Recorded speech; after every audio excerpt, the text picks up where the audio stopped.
অৱসৰপ্ৰাপ্ত বিতৰ্কিত ৰেঞ্জাৰ ধ্ৰুৱ দত্তৰ বিৰুদ্ধে অৰণ্য ভৱনৰ তদন্ত ঘোষণা। গোৱালপাৰা জিলাৰ লক্ষীপুৰৰ অৱসৰপ্ৰাপ্ত ৰেঞ্জাৰ ধ্ৰুৱ দত্তৰ বিৰুদ্ধে অৱশেষত পদক্ষেপ ল'ব লগা হ'ল অৰণ্য ভৱনে। মুখ্যমন্ত্ৰীৰ কাৰ্যালয়লৈ দাখিল হোৱা এক বিস্ফোৰণ অভিযোগ পত্ৰই তীব্ৰ চৰ্চা জগায় বন বিভাগৰ অন্দৰত। অভিযোগ অনুসৰি লক্ষীপুৰত ৰেঞ্জাৰ হিচাপে কৰ্মৰত অৱস্থাত ধ্ৰুৱ দত্তই কোটি টকাৰ অবৈধ সম্পত্তি সংগ্ৰহ কৰাৰ লগতে মূল্যৱান বন সম্পদ ধ্বংস কৰি বন আইনৰ বহুবিধ উলংঘা কৰিছিল। এই অভিযোগৰ ভিত্তিত যোৱা 30 জুলাই তাৰিখে অৰণ্য ভৱনৰ নিৰ্দেশত বন বিভাগৰ শীৰ্ষ বিষয়া এগৰাকী লক্ষীপুৰ বনাঞ্চল পৰিদৰ্শন কৰে আৰু স্থানীয়ভাৱে তদন্ত আৰম্ভ কৰে। অভিযোগ পত্ৰত উল্লেখ কৰা কিছু গম্ভীৰ অভিযোগ হ'ল স্থানীয় ইটাভাটা আৰু মাফিয়া চক্ৰৰ সৈতে মিলি বনাঞ্চলৰ মাটি খনন আৰু বিক্ৰী, শাল আৰু চেগুন কাঠ অবৈধভাৱে কাটি বিক্ৰী কৰি বছৰি লক্ষাধিক টকাৰ বেচা কিনা।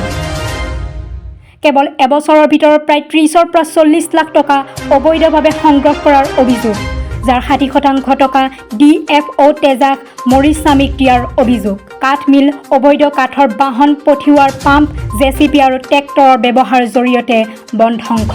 কেৱল 17 বছৰ বয়সতে চাকৰিত নিযুক্তি, যি আছাম ছাৰ্ভিচ ৰুল অনুসৰি সম্পূৰ্ণ বেআইনী।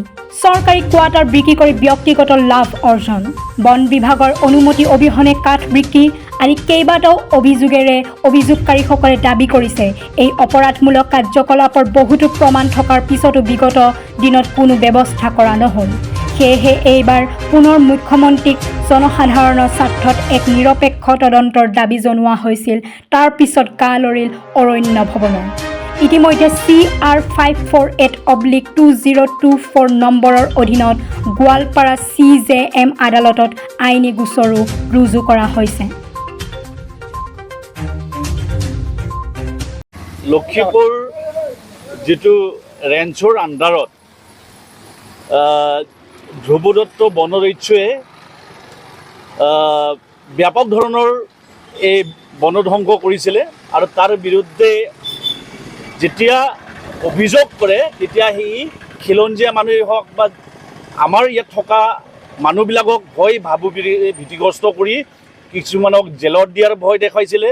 কিন্তু তেওঁ বন মাফিয়াৰ লগত লগ লাগি সি ৰঙা মাটি খান্দিছে, সি বিভিন্ন যিবিলাক ঘৰ বিক্ৰী কৰিছে।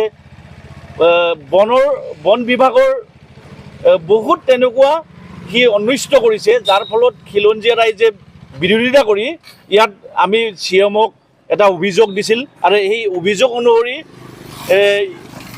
তেওঁক বাধ্যতামূলক যদিও তেওঁক অৱসৰ দিছে, তাৰ পিছতো কিন্তু আমি শান্ত থকা নাই আৰু আমি এতিয়াও সন্তুষ্ট হোৱা নাই তেওঁ যেতিয়ালৈকে জেলত নাযায়।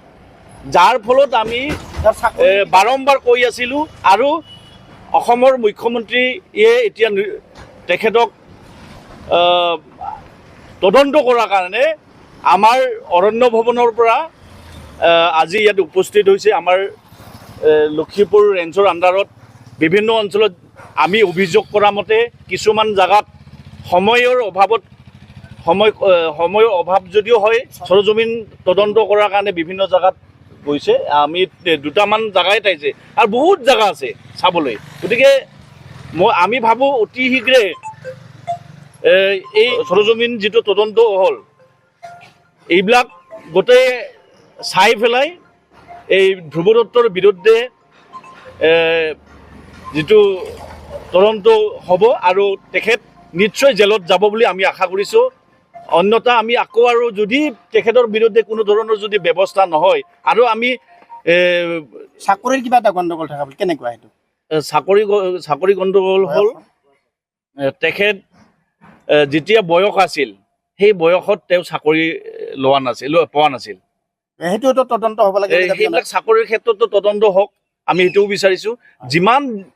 যিমান অভিযোগ দিছে সেই অভিযোগটো সাঙুৰি আমাৰ মুখ্যমন্ত্ৰীয়ে নিজে প্ৰয়োজন সাপেক্ষে যদি এই অৰণ্য ভৱনৰ দ্বাৰা কোনো যদি তদন্ত সাফল্য নহয়, তেতিয়া CM ভিজিলেন্সৰ জৰিয়তে যেন তেখেত নিচিনা আকৌ আমাৰ বন বিভাগে হওক কোনো দুৰ্নীতিৰ ৰূপে তেনেকুৱা অফিচাৰ যেন জন্ম নহয়, তেনেকুৱা পৰিস্থিতি সৃষ্টি কৰাৰ কাৰণে ইয়াক উচিত তদন্ত কৰি পেলাই, যিহেতু বাস্তৱ তেখেতক দেখা পাইছে টিভিত আপোনালোকে নিশ্চয় দেখা পাইছে যে যেতিয়া অহাৰ লগে লগে এটা ভিডিঅ' ভাইৰেল হৈছিল যে ফালিব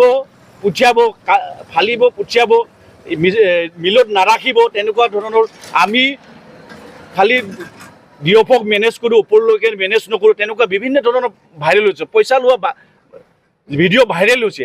এই যে আমাৰ বনদস্যুৰূপী ৰেঞ্জাৰ ধ্ৰুৱ দত্তৰ যি অগাধ দুৰ্নীতি সেই দুৰ্নীতিৰ পুংখানুপুংখ তদন্তৰ বাবে আমি যোৱা 29/8/2024 আৰু 7 মাৰ্চ 2025 তাৰিখে অসমৰ মাননীয় মুখ্যমন্ত্ৰী মহোদয়লৈ এখন আমি স্মাৰক পত্ৰ দিছিলোঁ।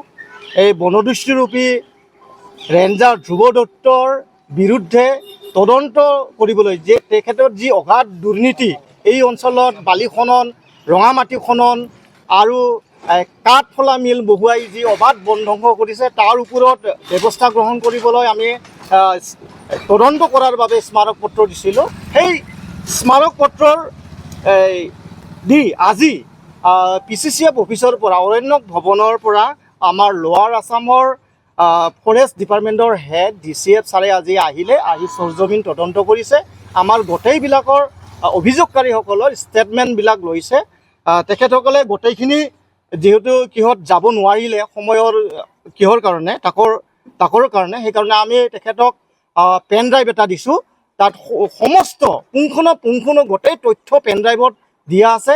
যিখিনি তথ্য আমি মাননীয় মুখ্যমন্ত্ৰী মহোদয়কো পেন ড্ৰাইভত দিছিলোঁ আৰু মাননীয় PCCF মহোদয়কো আমি পেন ড্ৰাইভত দিছিলোঁ। একেখিনি তথ্য আমি আজি যি তদন্তত আহিছে মহাশয় ছাৰ তেখেতক আমি অৰ্পণ কৰিছোঁ। আমি আশা কৰোঁ আজিৰ এই তদন্তত তেখেত ভাল এটা ফল দিব আৰু ধ্ৰুৱ দত্তৰ কলা আখ্যানটো উন্মোচিত হ'ব আৰু তেখেতে উচিত শাস্তি পাব।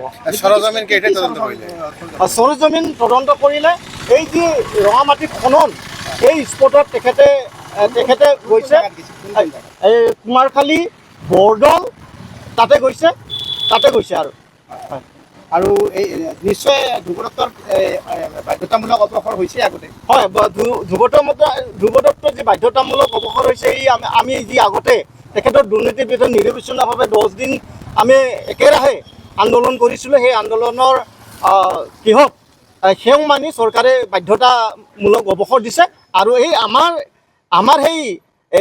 আমাৰ সেই স্মাৰক পত্ৰৰ যোগেদিয়ে আজি তদন্তৰ ঘোষণা মাননীয় মুখ্যমন্ত্ৰীয়ে দিছে। আমি মাননীয় মুখ্যমন্ত্ৰীক ধন্যবাদ জ্ঞাপন কৰিছোঁ আৰু আমি মাননীয় মুখ্যমন্ত্ৰী মহোদয়ক আহ্বান জনাওঁ এই বনদস্যুৰূপী ধ্ৰুৱ দত্তৰ এগেইনষ্টত CM ভিজিলেন্সৰ এটা তদন্ত ঘোষণা কৰিব লাগে।